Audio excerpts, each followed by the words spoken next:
What is up, everybody? This is RybackStun. We have returned to the Marvel Heroes Test Center. We are looking at the abilities for the Thor 52 rework. Now, I want to say this before we get into anything.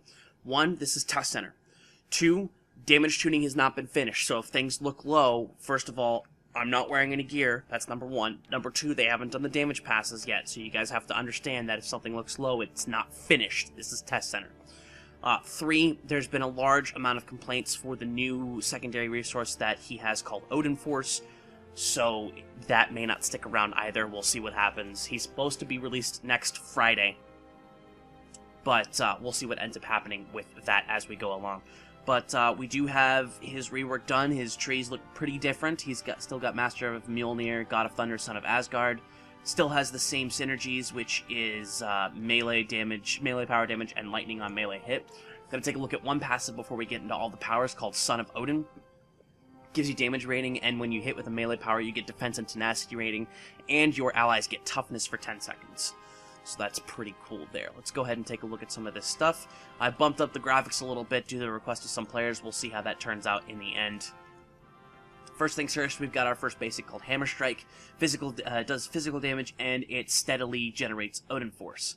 So you smack, and boom. Now you'll notice this little bar down here has gone up to 2. Now it's at 3. When your Mjolnir gets charged with Odin Force, it does certain powers consume them for bonus effects, certain powers require them for effects. You'll see all those little things as they happen. Next, we've got Thunderous Charge, energy damage, movement speed for 4 seconds, knockdown duration, and it also steadily increases Odin Force. So there is that. Next power we have here is Hammer of Storms. It's got physical damage, but if you consume 3 Odin Force, it has a different effect of energy damage and arced lightning damage per hit. Let's go ahead and showcase this to you. So there's your Odin Forced hammer throw. There is your regular hammer throw. And all that lovely good stuff. We have Leaping Smite here, which is physical damage. It is a movement power. If you consume 3 Odin Force, you have stun duration, and it does more physical damage. So there's the leap itself. Let's go ahead and charge up a little bit of Odin Force, and then pop. So there you go. Big damage, stun, yada yada blah blah. We have Thundering Strike here. Physical damage, attack speed is low-ish. Spirit cost is 9.3 for right now. And it consumes a bit of Odin Force for an additional effect of Thunderclap energy at energy damage. So let's go ahead and showcase this here. I have no Odin Force. So there's the damage it does. Let's see if it consumes 1. It consumes half an Odin Force to do the Thunderclap extra damage. That's pretty cool. Next we have Spinning Strike. It's a physical attack, 8-second cooldown, and it generates 3 Odin Force. Bam! That's actually really cool. That's very reminiscent of Thor the Dark World when he kills the Cronin Stone Man. We have Asgardian Smite, which has got a cooldown, energy damage, it's got a weaken, and it also generates 3 Odin Force at a moderately high spirit cost.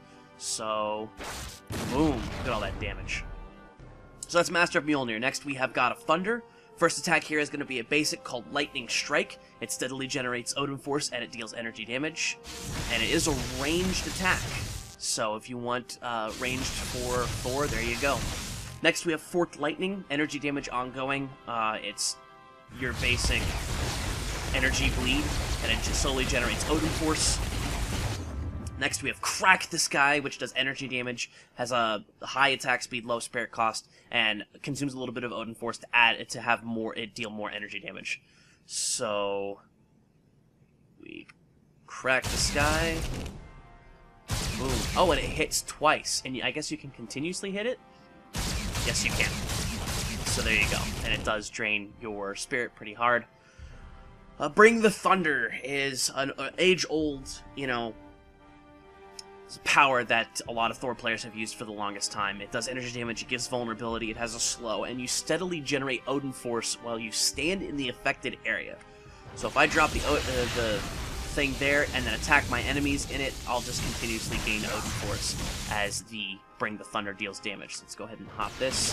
You'll notice my bar generating, and now I'm at full Odin Force. It actually generates slower than what you would with the actual attacks, which is good to know, actually. Rolling Thunder, physical damage, lowish attack speed, spirit cost, but if you use it with 3 Odin Force, it also does energy damage in an area, and it has a 5-second duration. So, boom. There's that. You can just continuously Draw it there. There's your energy, and here is it without any type of Odin Force attached to it. Next, we have Storm Strike, everybody's favorite basic, next to the Ricochet Blast. Physical damage, energy damage, and it hits a maximum of 9 targets. So you just get in there, whack, and there's your bouncing bolts, basically. Lightning bolts. Does not generate any Odin Force, so remember that. Last, we have Lightning Hammer, which is energy damage twice per second, and it steadily generates Odin Force. It has a slow, and when you charged a thrown hammer, it deals energy damage. Storm Torrent. Interesting. Okay, hold on. Let's look at this really quick. Energy damage, damage it fully charges is 100%. So, oh, it does a Storm Torrent around you, and then while you're charging it, you then throw it afterwards. Boom, boom, boom. Cool. That's actually pretty neat, and it does generate steadily while you're activating it. And it generates a little bit when you throw the actual hammer. So that's God of Thunder. Next, we have Son of Asgard, which we've got Yggdrasil's Boon, which is a passive effect that gains you 15% damage negated. Gives you extra maximum health, it regenerates, and it gives you deflection chance. This is also your CC break.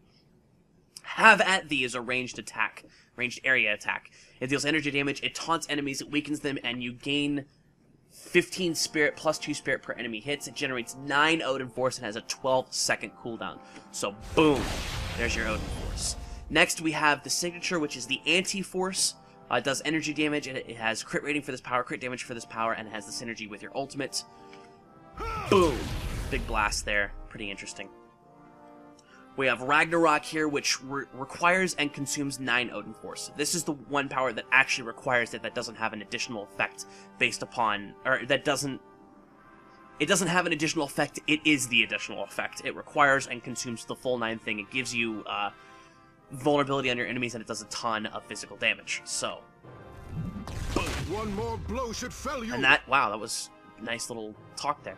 And it does the damage, or the physical damage around you, and these guys are pretty vulnerable. So, but you will not be able to activate it without the full Odin Force. Next, we have Mjolnir's Flight, which is your traditional travel power that he's always had. Last but not least, in terms of actual powers, one that I thought was the most interesting here. It's called For Asgard. +5 fighting. Base damage increased for all powers. You get extra attack and movement speed. You regenerate health when you hit with the power, and you take 10% more damage for 9 seconds. It's crazy. 5 fighting gives you a lot of extra brutal strike. And you just wreck as hard as you can with your powers. And you can see there is a visual effect, which is really nice and very helpful when you want to actually try and do some stuff. Here we go.